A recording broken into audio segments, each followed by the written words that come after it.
Verse 22 goes on to say, then Paul, he stood in the midst of the Areopagus there on Mars Hill, and he starts to speak, and he says to them, men of Athens, I perceive that in all things you are very religious.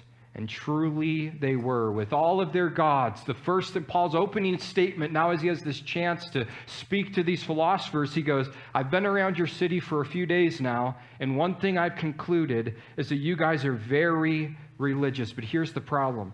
All of their gods, all of their religion, all of their temples could not save them. No matter how spiritual, how religious he perceived them to be, and truly they were, none of their religion was right.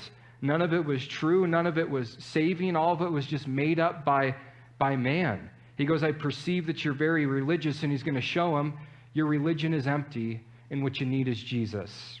And that's true for all of us in this room as well. Our religion is emptiness.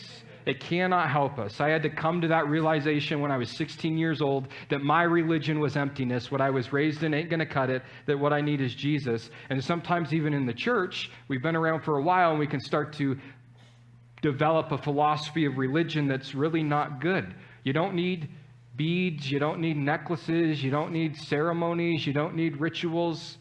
You need Jesus. Your religion cannot save you. Verse 23, he says, for as I was passing through and considering the objects of your worship, I even found an altar with the inscription, to the unknown God.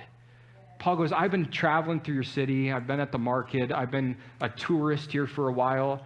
And I notice you have all these gods for everything. The God of this and the God of that. And over, some writings say over 30,000 idols and gods are there in Athens. Like so many, we can't even fathom it. And he goes, I walked by an altar the other day, and I saw an inscription. Because usually you'd have an altar or an idol, and it'd say the God of, the weather, the God of rain, the God of fertility, the God of farming. He goes, I walked by an altar, and it said, to the unknown God. He goes, you guys even have an altar to the God that you don't know.